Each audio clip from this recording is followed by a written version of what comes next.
这期分享一下我目前在用的手机周边配件，也是最常用的3类：充电线、手机壳还有支架。先说充电线。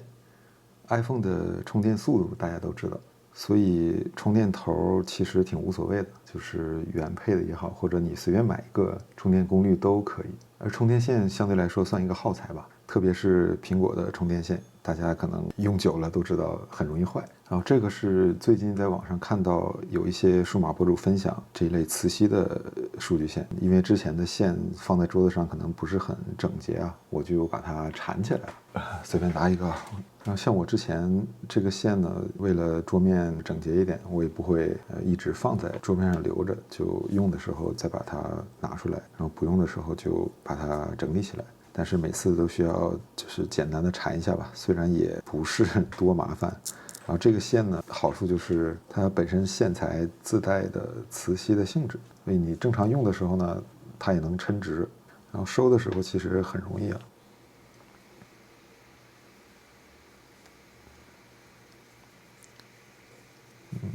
这个线材好处就是方便收纳，很容易就能把它缠起来，而且也不用额外的工具，把它放在桌子上也可以，或者像我旁边有个动动板，它动动板也是铁的嘛，它可以直接吸在动动板上面。我这里买这个线是2头都是 Type-C 啊，当然这个线也有 Lightning 接口或者是 Type-A 接口，考虑到后面我可能会把现在这个 iPhone 换掉，所以就先买了个 Type-C 的。然后这个线的做工很扎实啊，就是可以看一下细节，外面的材料也是这种编织的。然后这个线呢也不是完全的圆形，其实2侧面是平的，这样它吸在一起的时候就会很工整。然后这个线材最大的缺点其实是它的传输速率只有 USB 2.0， 它是一个2.0的线。怎么说呢？如果只充电的话是没问题的，但是你要拿它传数据就不太合适了。这个线材有几种规格，我买的这个是240瓦的，就是最大可以支持240瓦的充电功率。当然它还有另外有60瓦的，还有100瓦。然后另外一个缺点就是这个线还是比较贵的，它按充电功率划分有3种规格，最便宜的是60瓦功率的69块钱，100瓦的是89块钱，我这个240瓦的是99块钱，100块钱一根线还是有点贵的。关键是它还只是个 USB 2.0啊，想买这一类磁吸的线，我的建议是根据自己的喜好吧，因为现在它也有不同的颜色，可以先看一下不同的颜色。另外就是根据自己实际的充电需求，如果只充 iPhone 的话，买最便宜的60瓦的就可以了，偶尔你也可以拿来充一下笔记本之类的也够用了。如果除了充 iPhone 还要充其他更高功率的东西的话，可以直接买240瓦的这个，只比100瓦的贵10块钱，我觉得也不差那10块钱吧。再来说一说手机支架其实我原来都不用手机支架的，但是在外面吃饭的时候会看看视频，如果没有手机支架的话，那个手机就只能平放在桌子上，看起来角度很难受。另外也想试一试苹果的待机显示功能，就是需要把手机横置过来。之前也看了很多那种无线充电的充电器吧，但每个可能都500块钱以上了，就很贵，我觉得挺不划算的。知道这个也是之前看了很多数码区的博主会发，因为他们可能是接到了厂商的推广，我看了很多个也都说这个比较好用。然后现在市面上的支架可能最常见的是2类，一类是指环类的支架，另外一类是气囊支架这2种在外面吃饭也都够用了，很轻松的就能把手机支起来，但是高度比较低，可能我想在我的桌面上去看待机显示相对来说有点难受，看来看去好像只有这个更符合我的需要啊。它最吸引我的还是它能够把手机支起来的高度特别高，可以给大家演示一下它有2个方式，一个是这种只掰下面这一块，然后它就这样，然后也可以横过来吧，这都可以。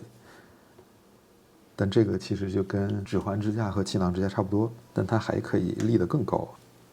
这个设计这个产品的人也很厉害他可以支得更高，包括可以这样。当然要用苹果的待机显示需要2个条件，一个是手机要横置，另外就是需要在充电状态下，因为它只是一个支架，没有直接的无线充电，所以需要插充电线才可以看到那个待机显示。莫福德这款支架它的做工我觉得还是很好的，无论是边角还是一些细节，包括它这个转轴，其实可以固定在任何位置，甚至可以这样往下倾斜都可以。而且它本身磁力也特别强，不去专门拽起来的话，它是不会掉的，就是你可以随便甩它。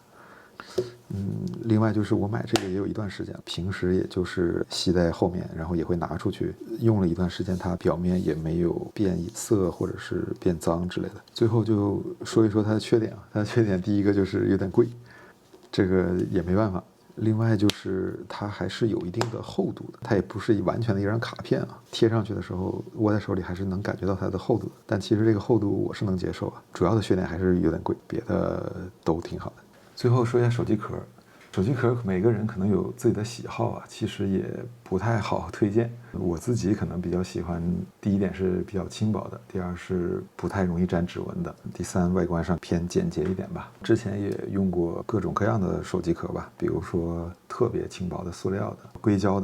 的我也用过，苹果官方的或者是第三方的。另外皮质的也用过，包括这种 PU 皮革，就是人造皮革的，当然苹果官方的皮革的我也用过。另外就是凯夫拉的这一类我也买过几个吧，这两个是我之前用的，就是觉得还没有损坏到一定程度啊，所以没扔。简单的说一下这几种不同材质的优缺点吧。首先第一类那种超薄的塑料手机壳，它最大的好处就是非常轻薄，可能一个壳只有10几克重。另外就是它也非常便宜，非常适合手机刚到手的时候买一个先用着。它最大的缺点是耐用性不太好，你只要拆下来1、2次之后，它就会有松动啊，可能拆多了就空隙会很大。然后另外就是本身因为它太薄了，所以基本没有什么防摔的性能。第二种硅胶的，当然硅胶的可能最常见了，可能大家都用过。我既买过苹果官方的硅胶壳，也买过就是比较便宜的第三方的硅胶壳。其实整体用下来，硅胶对我来说最大的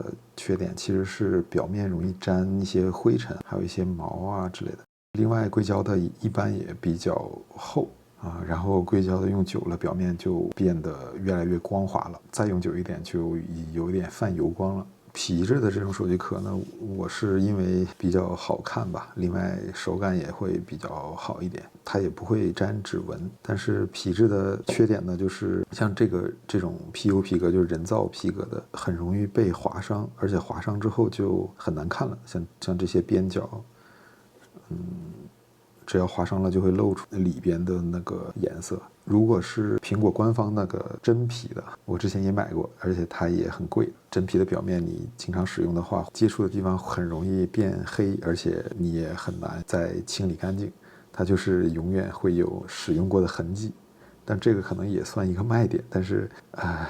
那个壳子就会用久了会看起来会很脏，就算你用酒精或者什么清洁剂擦也擦不干净。然后其实我最喜欢的是凯夫拉这一类壳子，主要还是凯夫拉的会比较轻薄，而且凯夫拉本身它的坚固性会比那种塑料的好很多。当然它确实也很薄，所以如果你真的从很高的地方摔下来的话，这个保护性肯定也不会特别好。另外就是它的表面还是比较坚固的，很难去划坏。而且表面是一个偏磨砂质感的吧，就是你摸起来会比较舒服，也不太容易沾指纹。凯夫拉的缺点就是比较贵，而且是越好的凯夫拉会越贵。其实我最近在用的这个手机壳，我觉得还不错，就各方面比较均衡吧。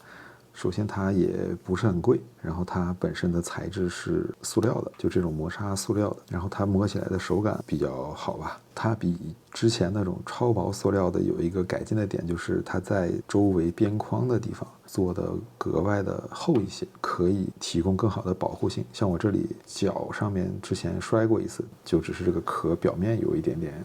划坏，手机是没什么问题的。这个壳子中间也专门做了 MagSafe 磁铁，所以它适配你各种 MagSafe 的配件也是没问题的。比如我之前这个 OFF 的这个支架，磁性还是很强的。耐用性方面，我觉得还行，因为我买它真的也有几个月的时间，至少现在看起来还好。但是用久了，它可能表面会沾一点点手汗，只要稍微擦一下就会更干净。